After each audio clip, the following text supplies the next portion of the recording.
పట్టణాల్లో పెరుగుతున్న చెత్త సమస్యలకు వినూత్న పరిష్కారంగా పాడైన టైర్లను అందమైన పార్కులుగా మార్చే కార్యక్రమాలు ఊపందుకుంటున్నాయి. విజయనగరం జిల్లాలోని నెహ్రూ చిల్డ్రన్స్ పార్క్ ఇందుకు ఒక మంచి ఉదాహరణగా నిలుస్తోంది.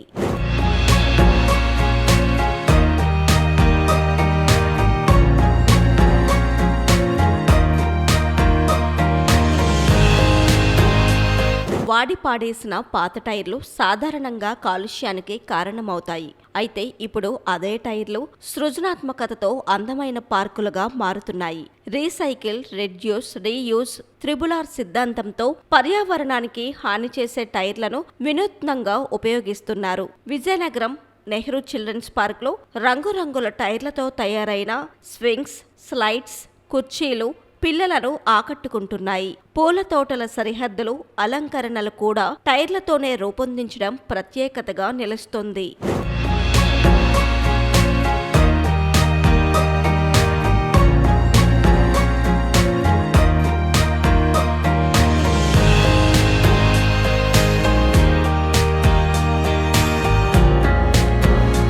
సాధారణంగా ఈ టైర్లను కాల్చడం వల్ల వాయు కాలుష్యం పెరుగుతుంది. కానీ ఇప్పుడు స్వచ్ఛంద సంస్థలు, స్థానిక సంస్థలు కలిసి ఈ టైర్లను రీసైకిల్ చేసి ప్రజలకు ఉపయోగపడే విధంగా మలుస్తున్నారు. ఈ విధానాలు చెత్త సమస్యను తగ్గించడంలో కీలక పాత్ర పోషిస్తాయి. ప్రజల భాగస్వామ్యం ఉంటే మరింత మంచి ఫలితాలు కూడా వస్తాయి.